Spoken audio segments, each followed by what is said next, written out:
Hi folks, this is Jason. Hope you're okay today. We're going to be looking at a book by B.B. Warfield on an introduction to textual criticism of the New Testament. And I hope this is going to be a blessing to you and a help to you in the issue of textual criticism. This is a classic text and hope you enjoy. So I'm reading from the text of B.B. Warfield. It's in the public domain and I hope that you enjoy this. He writes, the word text properly denotes a literary work conceived of as a mere thing, as a texture woven of words instead of threads. It designates neither one side, the book which contains the text, nor the other side, the sense which the text conveys. It is not the matter of the discourse, nor the manner of it, whether logical, rhetorical, or grammatical.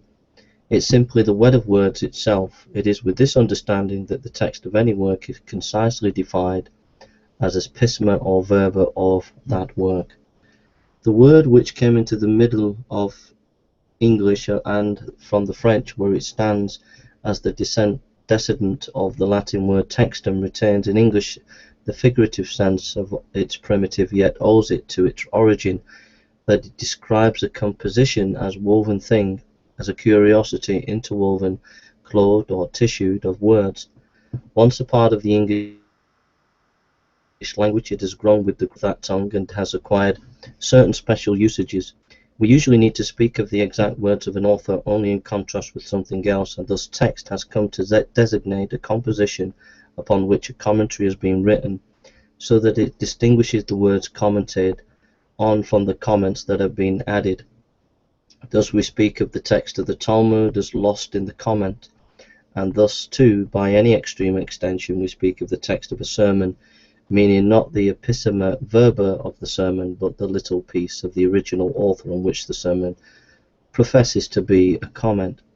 By a somewhat similar extension, we speak of text of scripture, meaning not various editions of it, epistema verba, but brief extracts from scripture,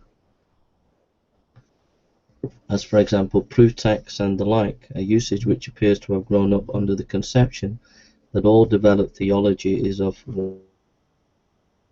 the nature of a common scripture.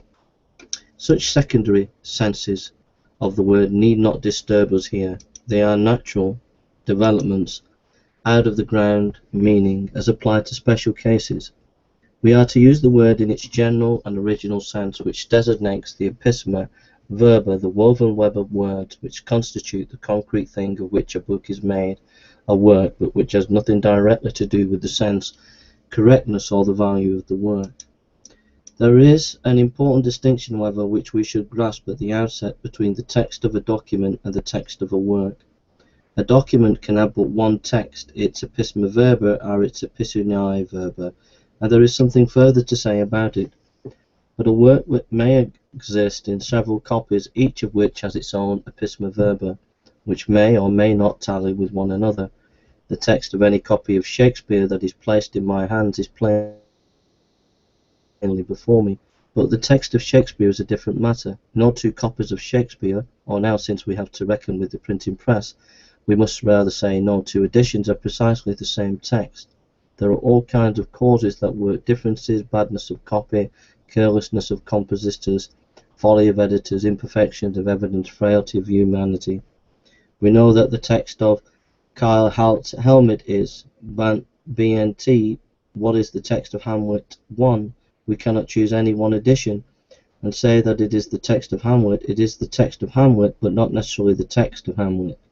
We cannot choose one manuscript of Homer and say that it is the text of Homer. It is a text of Homer, but the text of Homer may be something very different.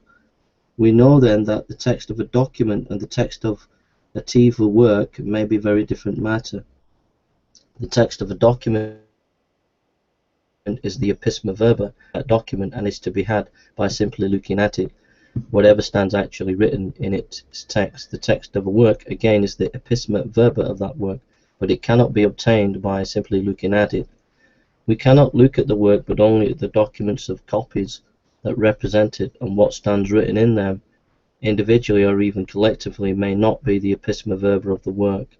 by exactly the amount in each case in which it is altered or corrupted from what the author intended to write is not the episma verba of the work. If then the text of a document or copy of any work is the episma verba of that document or copy, the text of the work is what ought to be the episma verba of all documents or copies that profess to represent it. It is the original, or better still, the intended episma verba of the author. It may not lie in the document before us or any document. All existing documents taken collectively may fail to contain it. It may never have. Perfect and pure may never have been laid perfect and pure in any document, but if an element of ideality thus attaches to it, it is nonetheless a very real thing and a very legitimate object of search. It is impossible, no doubt, to avoid a certain looseness of speech, by which we say, of example, the text of Nonius is in very bad state, and thus identify the text of a work with some temporary state of it, or it may be with a permanent loss of it. What we mean is that the text in this or that document or edition, or in all existing documents or editions, is a very bad and corrupt representation of the text of Nonius. Is not the text of Nonius at all, in fact, but departs from and fails to be that in many particulars. The text of Nonius, in a word, is just what we have not and are in search of.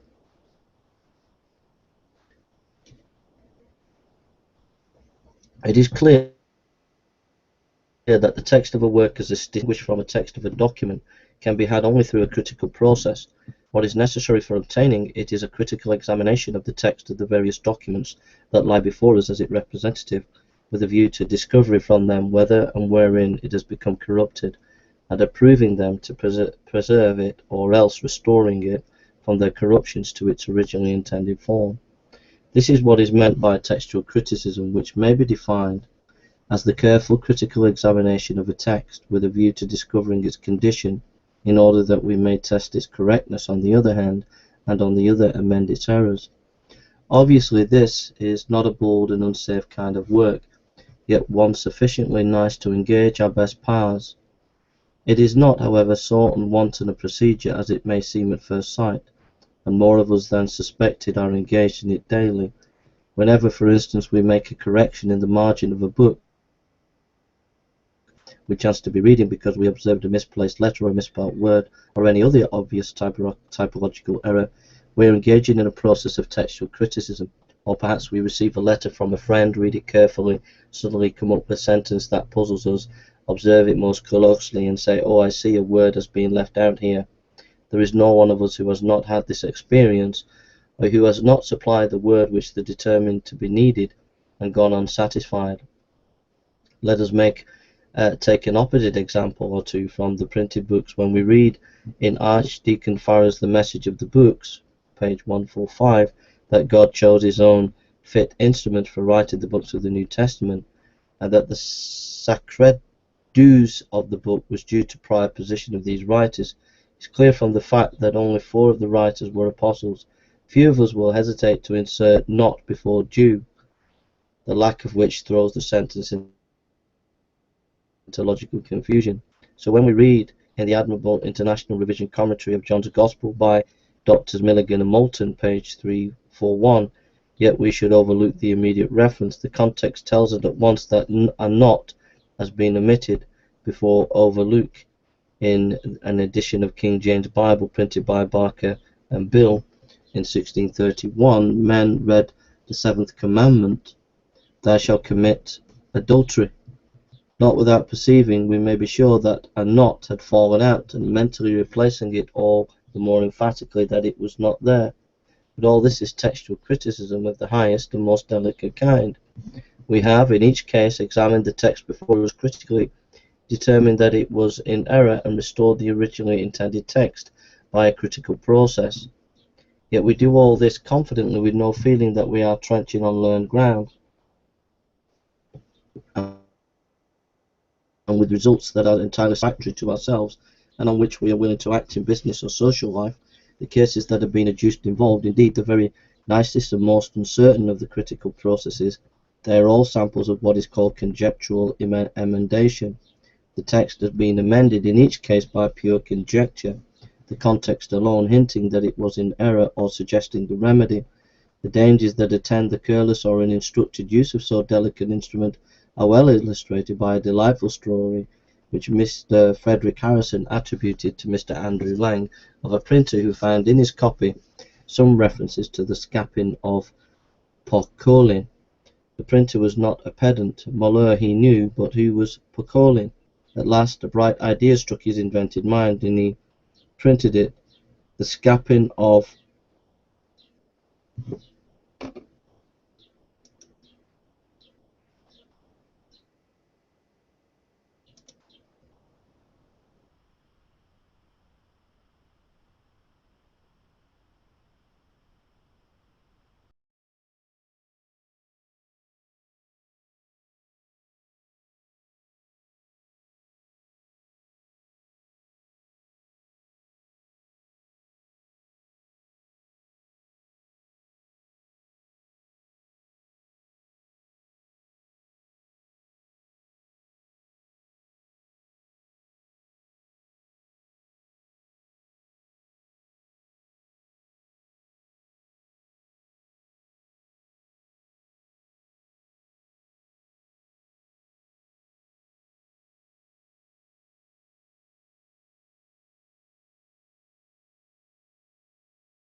sorry about this. Something something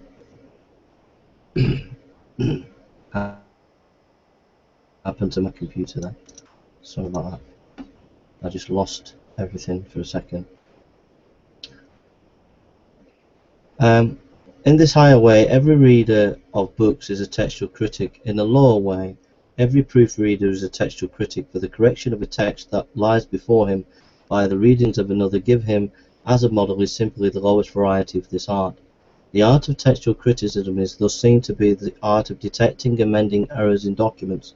The science is the orderly discussion and systemization of the principles on which this art to proceed. The inference lies very close from what has been said, that the sphere of the legitimate application of textual criticism is circumscribed only by the bounds of written matter, such as the limitations of human powers in reproducing writings that apparently no lengthy writing can be duplicated without error. Nay, such are the limitations of human powers of attention that probably few manuscripts of any extent are written correctly at first hand.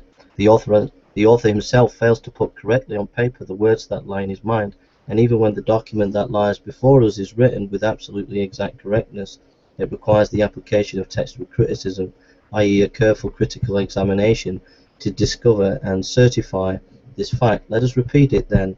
Wherever written matter exists, textual criticism is not only legitimate but an unavoidable task. When the writing is important, such as a deed or a will or a charter or the Bible, it is an indefensible duty. No doubt differences may exist between writings in the nature of the conditions under which they were produced or transmitted, which may demand for them somewhat different treatments. The conditions under which a work is transmitted by a printing press differ materially from those under which one is transmitted by a hand copy, and the practice of textual criticism may be affected by this difference. One work may lie before us in a single copy, another in 1,000 copies, and differences may thence arise in the process of criticism that are applicable to them. But all writings have this in common: they are all open to criticism, and are all to be criticized, and autograph writing is open to criticism, and we must examine it to see whether the writer's hand has been faultless, handmaided to his thought, and to correct his erroneous writing of what he intended. A printed work is open to criticism. We must examine it to see what of the aimless alterations that has been wrought by a compositor's nimble but not infallible fingers, and what of the foolish alterations which the semi-unconscious working of his mind has inserted into his copy, the proofreader has allowed to stand. A writing propagated by manuscript is especially open to criticism. Here so many varying minds and so many varying hands have repeated each predecessor's errors and invented new ones that criticism must dig repeated strata of corruption on corruption before it can reach the bedrock of truth. Nor is the arc a wide one, though which even the process of criticism which are applicable to these various kinds of writings can liberate. The existence of corruption in a writing can be suggested to us by only two kinds of evidence. One of these illustrated by a detection of misprints in the books we read, or of the errors in the letters we receive. The most prominent form of it is the evidence of the context of general sense. To this is to be added, as of the same generic kind, the evidence of the style, vocabulary, or usage of the author, or the time in which he wrote, and the like, all the evidence in a word that arises from the consideration of what the author is likely to have written. The name what is given to this is internal evidence, and it is the only kind of evidence that is available for an autographic writing or any other that exists only in a single copy. But if two or more copies are extant, another kind of evidence becomes available. We may compare the copies together, and where they differ, one or the other testimony is certainly at fault, and critical examination and reconstruction necessary. This is external evidence. When we proceed from the detection of the error to its correction, we remain dependent on these same two kinds of evidence, internal and external. But internal evidence splits here into two well-marked and independent varieties. Much to our help, we may appeal to the evidence of the context or other considerations that rest on the question. What is the author likely to have written, to suggest to us what ought to stand in the place where a corruption is suspected or known, and this is called intrinsic internal evidence. Or we may appeal to the fortunes of reproduction, to the known habits of stone cutters, copyists, or composers, to suggest what the reading or readings known or suspected to be corruptions may have grown out of, or what reading on the supposition of its originality we count best for the origin of all others, and this is called transcriptual internal evidence. On the other hand, we may collate all known copies and appeal to the evidence that a great majority of them have one reading, and only a few others, or all the good and careful ones have one, and all the bad the others, all or several derived from independent sources have one, and one such as can be shown to come from a single fountain have others, and so marshal the external evidence. If we allow for their broad and inadequate statement proper to this summary treatment, we may easy that it matters not whether the writing before us be a letter for a friend, or an inscription from a Carchemish, or a copy of a morning newspaper, or Shakespeare, or Homer, or the Bible. These and only these are the kinds of evidence applicable, and so far as they are valid, it would be absurd to apply them to Homer, and refuse to apply them to Herodotus, to apply them to Nonius, whose text is proverbially corrupt, and refuse to apply them to the New Testament, the text of which is incomparably correct. It is by their application alone that we know what is corrupt and what is correct, and if it is right to apply them to a secular book, it is right to apply them to a sacred one. Nay, it is not. It is wrong not to. It is clear, moreover, that the duty of applying textual criticism, say for instance to the New Testament, is entirely independent of a number of errors in its ordinary current text which criticism may be expected to detect. It is as important to certify ourselves of the correctness of our text as it is to correct it if erroneous, and the former is as much the function of criticism as the latter.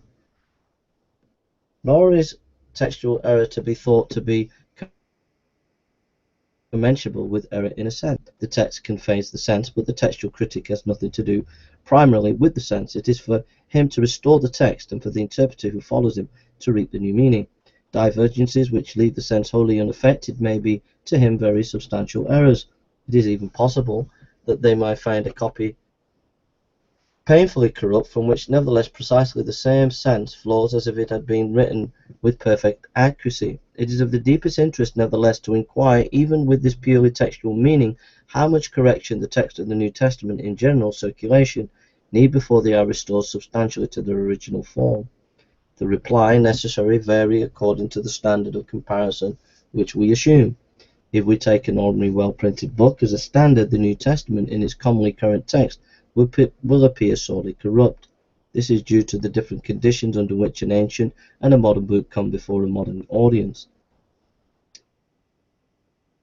The repeated proof corrected by readers and author alike in a modern printing office as primarily to the issue of a single copy, the ability to issue of thousands of identical copies from the same plates, the opportunity is given to correct the plates for new issues so that each new issue is sure to be an improvement on the last. All this conspires to the attainment of a very high degree of accuracy. But in ancient times, each copy was slowly and painfully made. Independently of all others, each copy necessarily introduced its own special errors, besides repeating those of its predecessors. Each fresh copy that was called for, instead of being struck off from the old and now nearly corrected plates, was made laboriously and erroneously from a previous one, and perpetuating its errors old and new, and introducing still newer ones of its own, manufactured.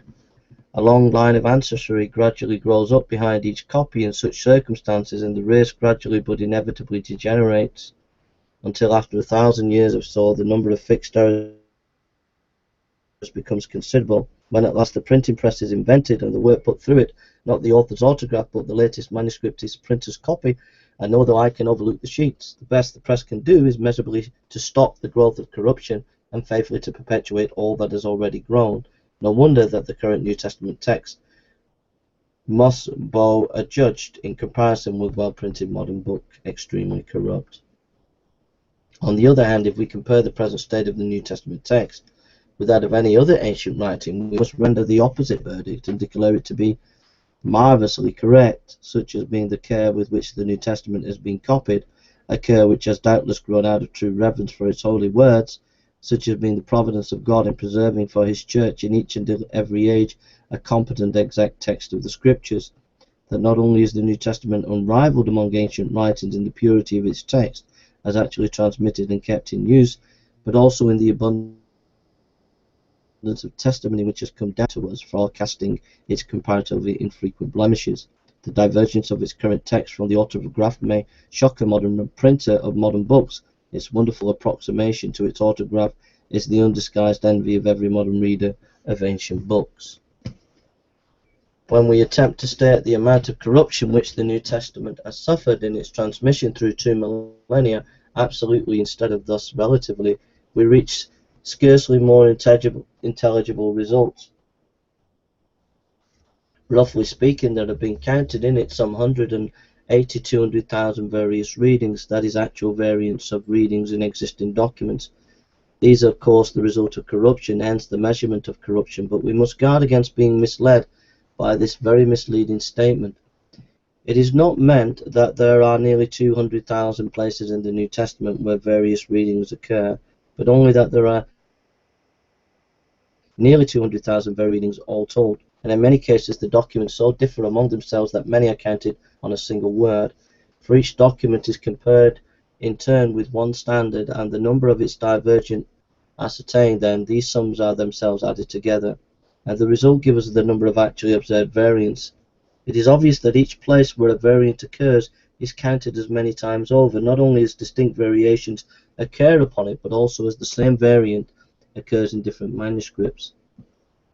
This sum includes, moreover, all variations of all kinds and in all sources, even those that are singular to a single document in infinitesimal weight as a witness, and even those that affect such very minor matters as the spelling of a word. Dr. Ezra Abbott was accustomed to say that about 19/20ths of them have so little support that although they are readings, no one would think of them as rival readings, and 19/20ths of the remainder are so little importance that their adoption or rejection would cause no appreciative difference in the sense of the passage where they occur. Dr. Hort's way of stating it is that upon About one word in every 8 various readings exists supported by sufficient evidence to bid us pause and look at it, that about one word in 60 has various reasons upon it, supported by such evidence as to render our decision nice and difficult, but that so many of these variants are trivial that only about one in every 1,000 is upon it substantial variation, supported by such evidence as to call out the effort of the critics in deciding between the readings. The great mass of the New Testament, in other words, has been transmitted to us with no or next to no variation, and even the most corrupt form in which it has ever appeared to us, the often quoted of Richard Bentley, the real text of the sacred letters, is competently exact, nor is one article of faith or moral precept either perverted or lost. Choose awkwardly as you will, choose the worst by design out of the whole lump of readings. If then we undertake the textual criticism of the New Testament under a sense of duty, we may bring it to conclusion under the inspiration of hope. The autographic text of the New Testament is distinctly within the reach of criticism in so immensely the greater part of the volume that we cannot despair of restoring to ourselves the Church of God, his book, word for word, by inspiration to men. The following pages are intended as a primary guide to students making their first acquaintance with the art of textual criticism. So we're going to go on now to, that was the preface.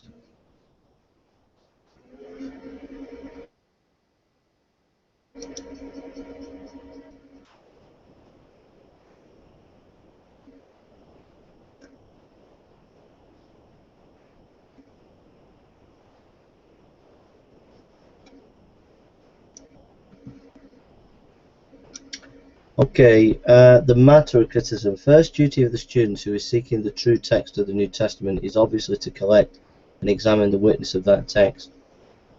Whatever professes to be the Greek New Testament is a witness to its text. Thus we observe that copies of the Greek Testament are our primary witness to its text. The first duty of the textual critic, therefore, to collect the copies of the Greek Testament and comparing them together, cull from them all their various readings. He will not only acquire in this way knowledge of the variations that actually exist, but also bring together by noting the copies that support each other's reading the testimony for each, and put himself in a position to arrive at an intelligent conclusion as to the best attested text. It is obvious that no external circumstances, such as the form of the volume in which it is preserved, or the mechanical process by which it is made, whether by printing or by hand copying, will affect the witness bearing of a copy to the text it professes to represent.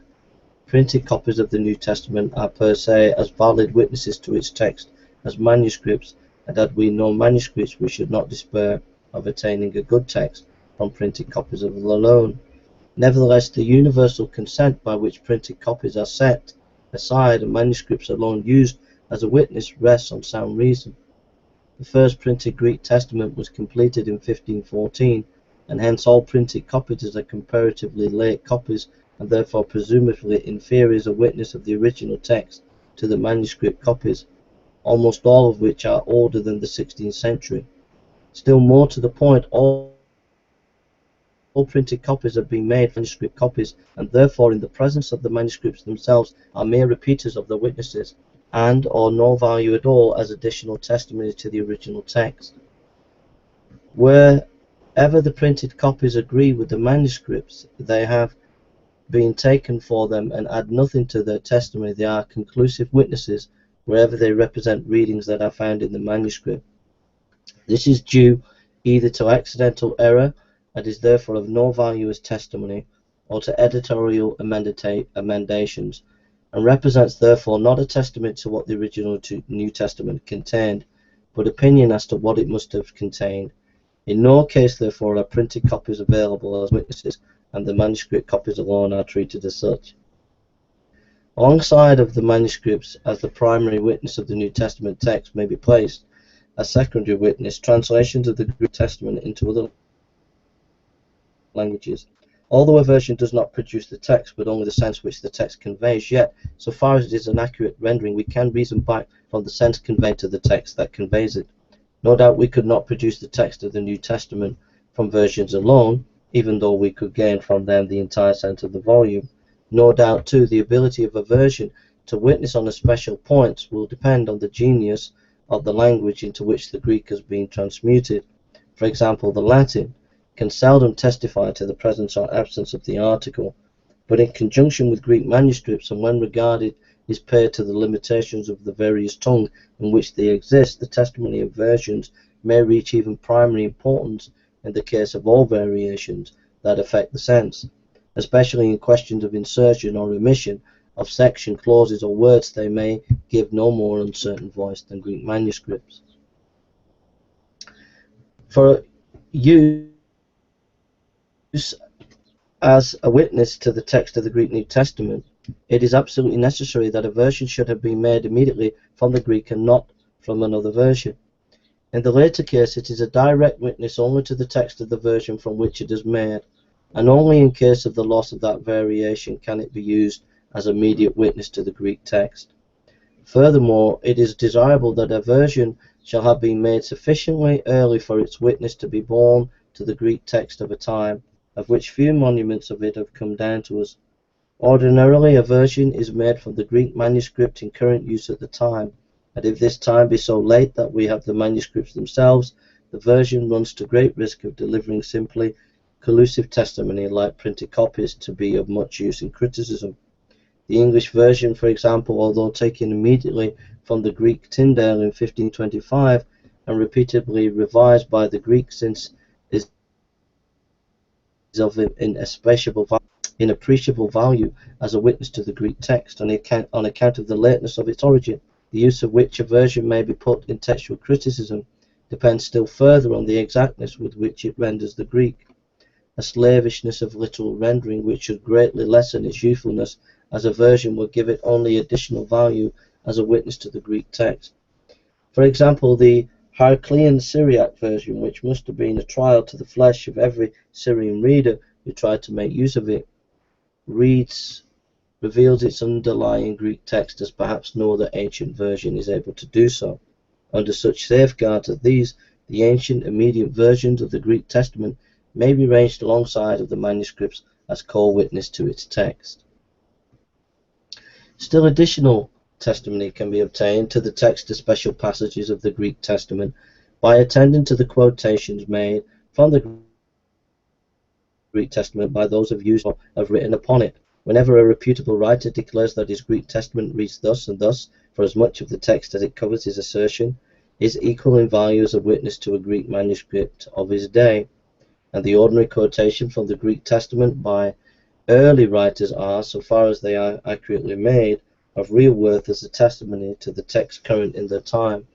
As in the case of versions, patristic evidence will vary in value with the age of the father who makes the quotation, with the accuracy with which he ordinarily quotes, and even with the character of the work in which the quotation occurs. For example, a citation in the polemic treatise bent mayhap to fit the need will be prima facie less to be depended on in the minutiae of the wording than a lengthy quotation in a commentary copied out of the express purpose of explaining its very word. So far, however, as this patristic evidence is available at all and can be depended on, its direct evidence as distinguished from indirect character of the evidence of translations and cannot be neglected without serious loss. The collection of the evidence for the text of the New Testament includes thus the gathering together of all the manuscripts of the New Testament, of all the ancient immediate translations made from it, and of all citations taken from it by early writers, the comparing of all these together and noting of their divergent and various readings, and the attaching to each various readings the list of witnesses that support it. The labourer required for such a task depends, of course, on the wealth of witnessing documents that exist and need examining or collating, as it technically called. If, for instance, we were dealing with the first 6 books of the Annals of Tacitus, the task would be an easy one. There would be but a single manuscript to examine, no version, and before the 15th century but a single quotation. The New Testament, on the other hand, the number of known manuscripts cannot fall below 2,000. At least a dozen early versions must be taken account of, and the whole mass of patristic literature must be searched for quotations. The annals of Tacitus again, as we have but a single manuscript and nothing to collate with it, we should have no various readings at all, while in the New Testament we must needs face before the work of collation is more than half completed, none the less than 200,000, whence it is easy to see, we may remark in passing that this great number of various readings is not due to greater corruption of the New Testament text than is ordinarily found in ancient writings, but to the immensely greater number of witnessing documents that have come down to us for it, over and above what is reached us for any other ancient work whatsoever. It also immediately apparent, however, that no one man and no one generation could hope to bring to completion the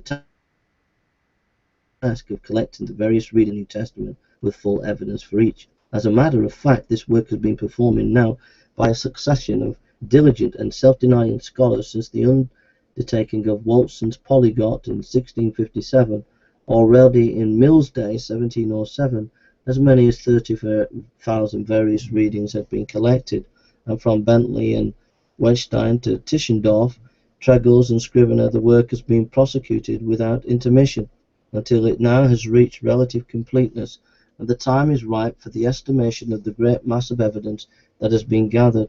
It must not be inferred from this that all the known manuscripts of the New Testament have yet been collated. Only a small minority of the whole number have been accurately examined, much less entirely collated, and every year additions are made to the mass of facts already known. But now at length enough have been collated to give us knowledge of the general character of the whole, and to place the testimony of all the most valuable in detail before our eyes. The scholars of today, while beckoned on by example of the great collators of the past to continue the work of gathering material as strength and opportunity may allow, yet enters into a great inheritance of work already done and is able to undertake the work of textual criticism itself as distinguished from the collecting of material for that work. The results of collation that were made before the publication of those great works have been collected and spread ordinarily before the eye of the student of the critical edition of the Greek New Testament, edited by Dr. Tregels and Dr. Tischendorf, with the digest of readings given in these works. The beginner may well content himself. He will discover later that such digests have not been framed or printed without some petty errors or detail creeping in, and will learn to correct these and add the results of more recent collations. But he will understand more and more full every year that he prosecutes his studies what monuments of diligence and painstaking care these digests are, and how indispensable they are for a future work. Every student who proposes to devote any considerable time to the study of this branch of sacred learning should procure at the outset either Dr. Tregels' Greek New Testament edited from ancient authorities with various readings in full, or Dr. Tischendorf's minor edition. Contains an excellent compressed digest and will suffice for the needs of those who can ill afford the large edition, or who could put up little time on the study of this subject. One or other of these three editions is, however, little less than a necessary prerequisite for the profitable study of textual criticism.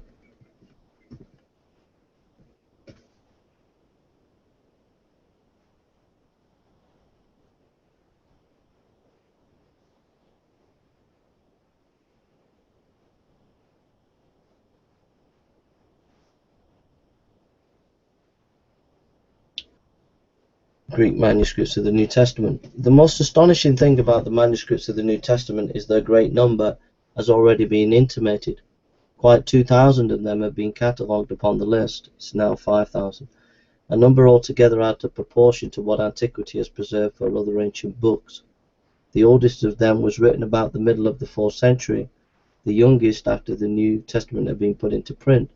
The products of so many ages, they differ among themselves in numerous particulars: the material in which they are written, the character in which they are written, the divisions have been introduced into the text or indicated on the margin, the punctuation they have received, and the like. The oldest copy that has survived to our day, it will be observed, was made quite centuries or 2 centuries and a half after the latest book of the New Testament was given to the world. There can arise no question among them, therefore, as to the autographs of the sacred books. However, we may account for it. The autographs disappeared very early, perhaps the brittleness of the papyri in John 2 John 12 on which they were written, and the constant use to which they were put, combined with the evil fortunes of a persecuted church and a piety which knew nothing of the sacredness of relics, to destroy them very rapidly. At any rate, except in rhetorical bursts of a Tertullian, we hear nothing of them in the primitive church, and in Irenaeus and an Origen were, like us of today, forced to depend solely on the oldest and more accurate copies.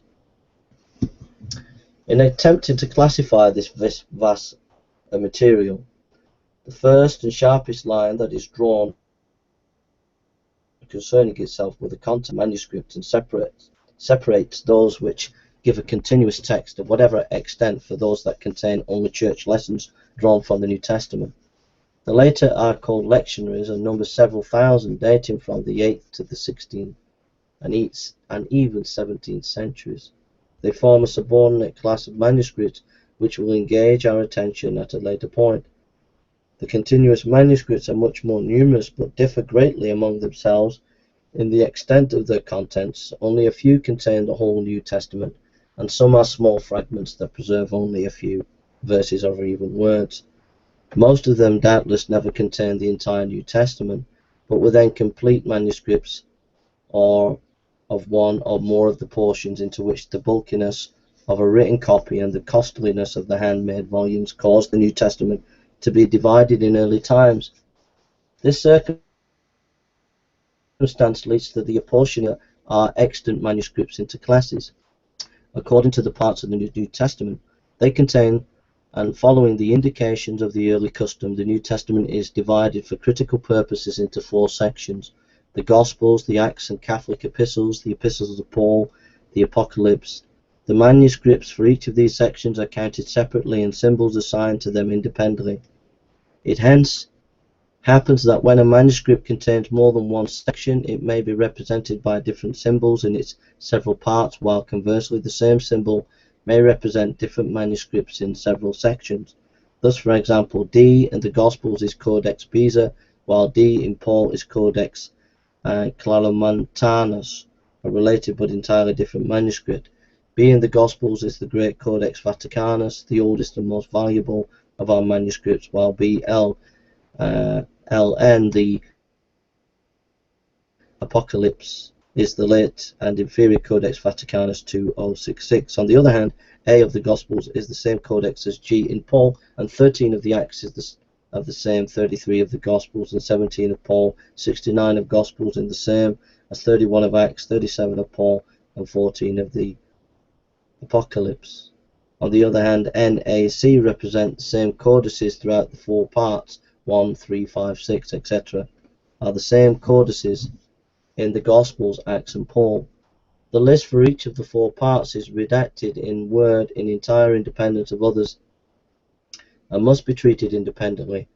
The conveniences that arise from this arrangement are manifold, while very small inconvenience result, except when we wish to speak of a manuscript in a context that gives no hint of the portion of the New Testament which it belongs. Usually it is easy to use its name in such cases when this is inconvenient. A kind of shorthand method of distinguishing it has been suggested, which consists in placing a small numeral at the bottom, not at the top, like an exponent. This means something very different of the symbol, designating it as the 2nd, 3rd, or 4th manuscript of that symbol in the list. The parts being counted, of course, from the Gospels, on thus D without numeral means Codex Beza, which contains the Gospels and Acts, and D2 Codex Claromontanus, which contains the epistles of Paul.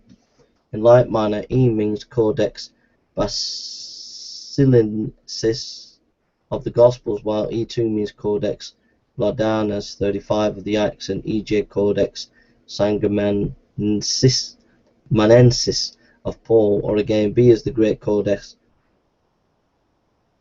Vaticanus and concludes the Gospel, Acts, Paul, while B2 is Codex Vaticanus 2066 and contains the Apocalypse. Another method of somewhat more clumsily securing the same results is to place at the top of the symbol an abbreviated indication of the portion of the New Testament in which the manuscript bears the symbol, thus BAPOC, Pew, at or DPAUI, and the LJJJG.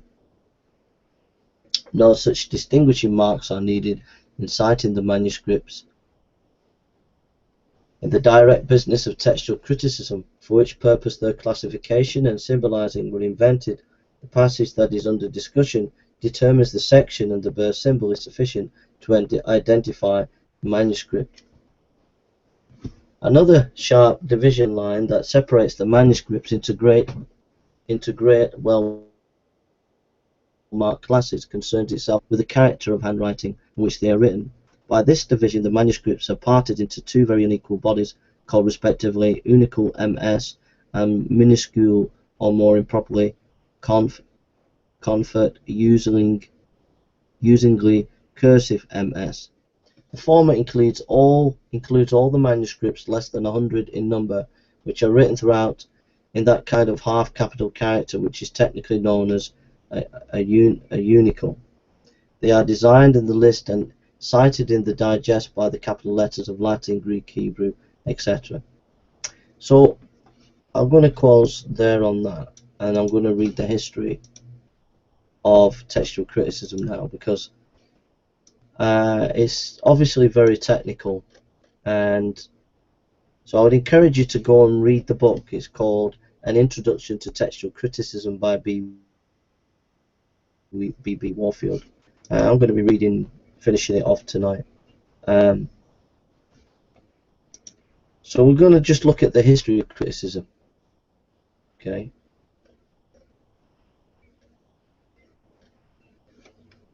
So we're going to look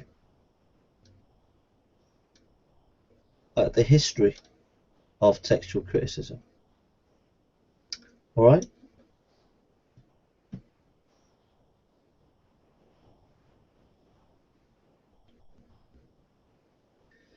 He goes, the history of the earlier periods of the text of the New Testament is naturally enough a history of progressive corruption. The multiplication of copies was the chief concern of an ever-increasing body of readers, and though we early hear complaints of corruption as well, we might, from the rapidly with which corruption seems to have grown, and from the grossness of the corruptions which found their way particularly into the Gospels, we hear a little serious effort to secure a correct text.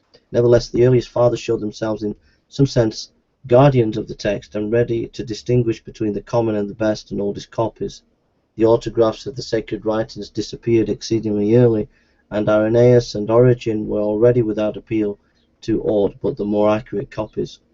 Already by the time the current type of text had long been that which is now known as the Western, and which attained early in the 2nd century the position and circulation of a virtual text of receptors, and retained this position for about 2 centuries. A purer and more carefully guarded text was nevertheless throughout this whole period in use in various places, apparently most commonly at Alexandria. Disagree with you there, B.B. Warfield. Where also in one line of its transmission it suffered before the middle of the 3rd century. I think the Alexandrian is more, just an aside, I think the Alexandrian actually is more fluid and not as accurate as the Byzantine side. Sorry, BB, I disagree with you, you see. So he goes, where also in one line of transmission it suffered before the middle of the 3rd century sufficient deflection from the absolute standard to give rise to another strongly marked type of text, which is now called the Alexandrian. Tradition has not handed down to us accounts of any very early attempt to provide a standard edition, although Jerome tells us that Origen in Palestine, Lucian at Antioch, and Hestius in Egypt each revised the text of the New Testament, as well as that of the Greek Old Testament. It is not clear how much dependence can be placed on this statement, which is not free from difficulties. The scribes give us occasional notes which betray a belief in the existence of something like a standard copy in the library of the holy martyr Pamphilus at Caesarea, conformity with which was the norm of correctness, but if they know nothing but this fact. Nevertheless, the more unmistakable evidence of the textual remains that have come down to us prove that at least one set revision of text was made in Syria, and probably at Antioch, at about that time that would fall in the period of Lucian's activity. The object of this revision, the earliest attempt to issue a critical edition of the New Testament text, of which we can be sure, and of which we possess documentary knowledge, seems to have been to furnish for the use of the Syrian churches a sounder substitute for the very corrupt Western text which had for so long held the ground. The revision was well done for the purpose in view, and for the times it is an honour to the scholarship and good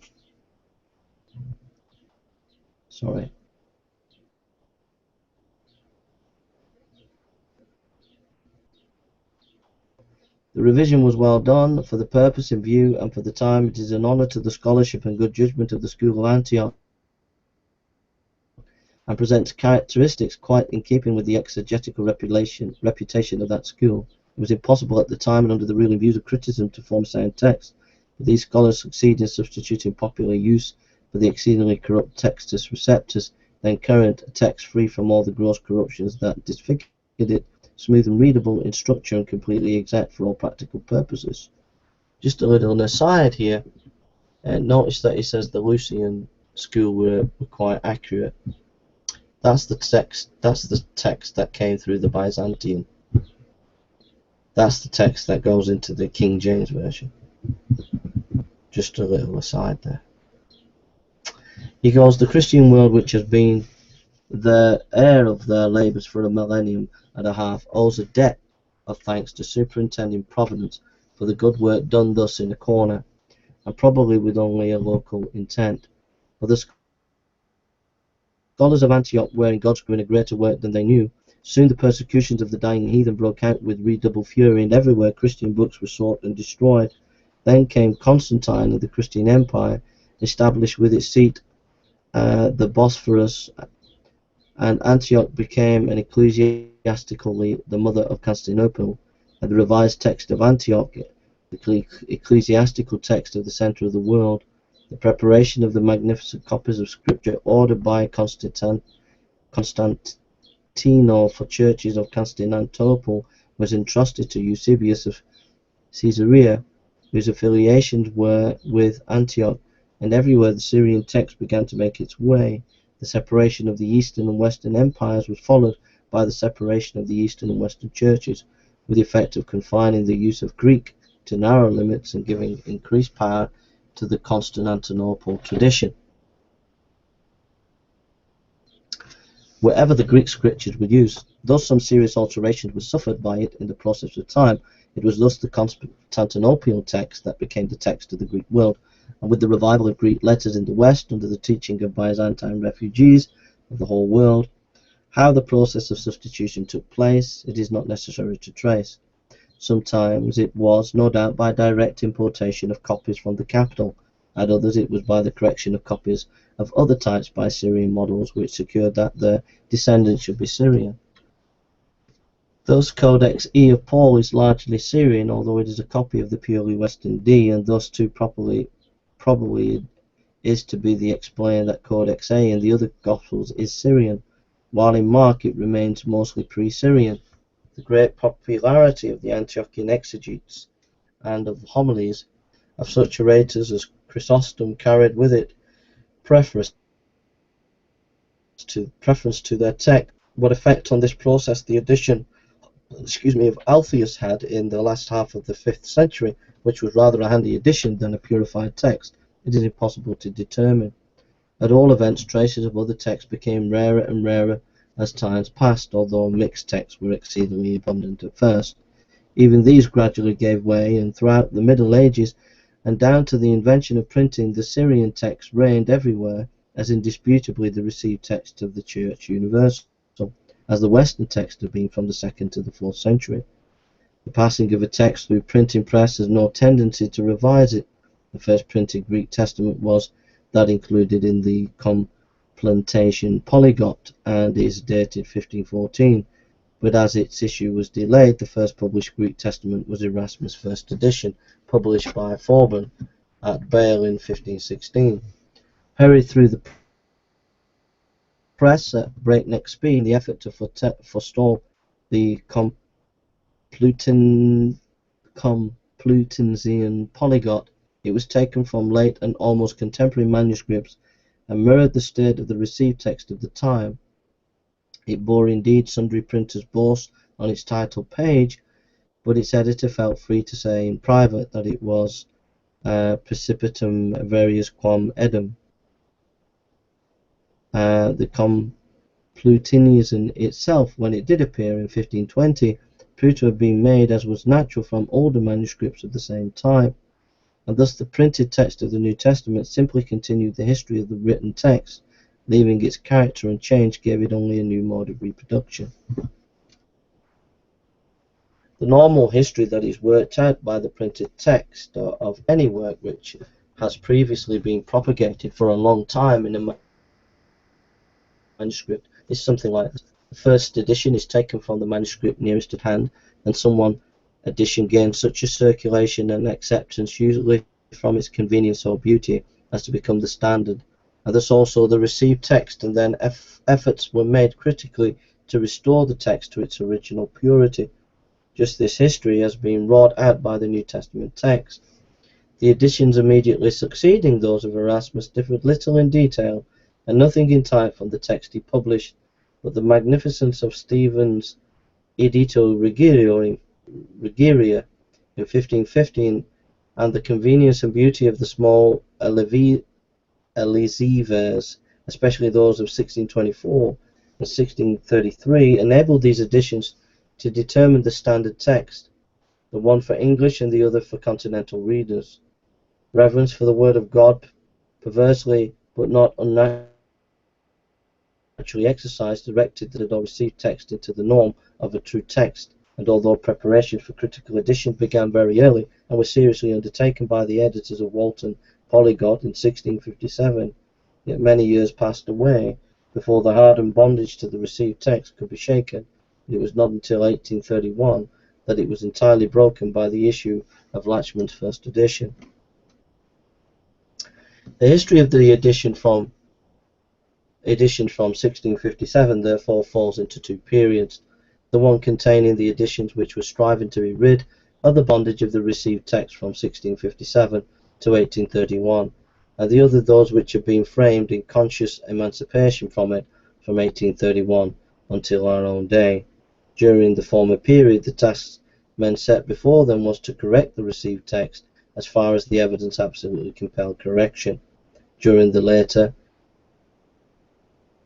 the task has been to the best attainable text from the concurrence of the best evidence. The chief editions of the former period were those of Walton Polyglot, 1657, John Fell, 1695, John Mill, 1707, Wells, 1709, 19, Bentley, 1720, Bengal, 1734, Weststein, 1751 to 2, Greisbach, 1775 to 1807, Mathai, 782-82, Schultz, 1830 to 36. The chief edition of the later period have been those of Latchman, 1831, especially 1842 and 50, and Tischendorf, 1840 to 72, especially his 8th critical edition, published in part since 1864 to 1872.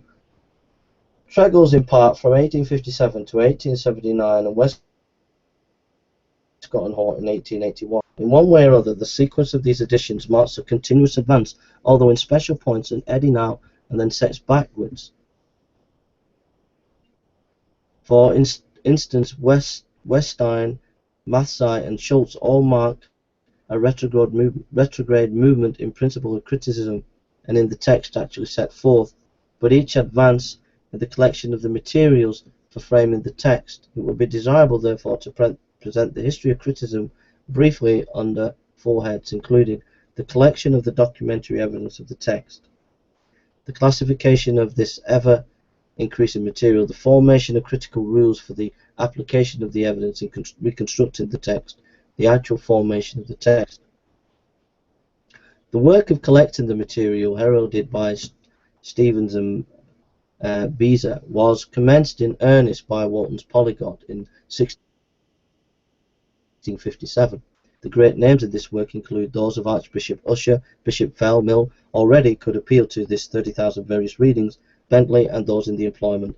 Just an aside, Bart Ehrman, when he's talking about textual criticism in his books, he'll often mention Mill. He'll often pull out one or two of his favourite textual critics in history. Basically, he leaves a lot of names out. He leaves many of these names out. Many of these names were people of giant stature in textual criticism, and they were believers in the Bible as inspired, such as Beezer, Stevens, Tischendorf, Dean Bergen, Scrivener, etc., Archbishop Usher, etc. Okay? Mathai and Birch, Alter, Greisbach, Solch, Tischendorf, whose editions of MS exceeded in number of all that had been put forth before him. Tregels and Scrivener, with whom may be also named Dean Bergen. Until Tischendorf's labours were undertaken, a satisfactory edition of the New Testament was impossible, if for no other reason than insufficient knowledge of the testimony. How practically all the unicals and a large body of the municipals are accurately known and have been introduced in the digest N was not published until 1862. No satisfactory edition of B existed until 1868. QDNPEZLHEP 2 have all been issued since 1843. 2 was not discovered until 1879, and WG not until 1881. The versions are not even yet critically edited, but we have at last attained the position of having evidence enough before us to render the sketching of the history of the text possible, and to certify us that new discoveries will only enlighten darkened places and not overturn the whole fabric. It was inevitable that in the first youth of textual criticism, all documents should be treated as practically of equal value. We cannot blame Erasmus that he set aside the only good MS he had because it differed so much from the others. Nor is it difficult to see why the collations of Stephan and others early edition editors rather ornamented their margins than amended the text. By Mill's time of 1707, however, enough material was collected for some signs of classification to be dimly seen. Bentley in 1662 and 1742 profited by his hints and perceived the great division line that runs between the old and the late codices, especially speaking between the pre-Syrian and Syrian. John Albrecht Bengel, 1687 and 1652, was the first, however, to do a great work in this department of investigation. Just an aside, he was a great Christian scholar. Doesn't get much mention by Bart Ehrman. His acuteness perceived the advantages of a genealogical classification, and his diligence worked out the main outlines of a true distribution.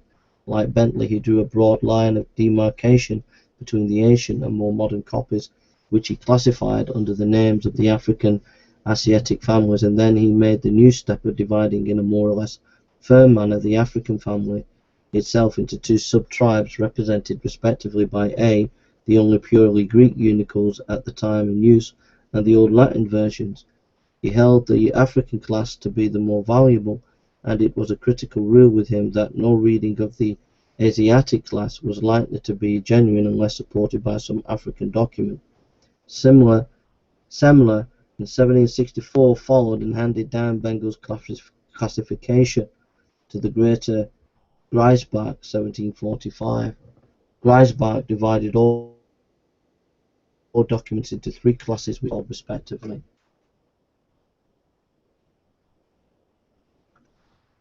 So a little bit of history about textual criticism there.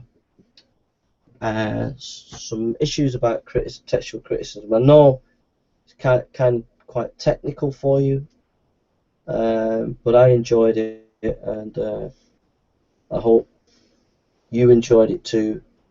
And if it's too difficult for you, don't worry. Go and read the book, Introduction to Textual Criticism by B.B. Warfield. God bless you, and thank you for listening, and take care.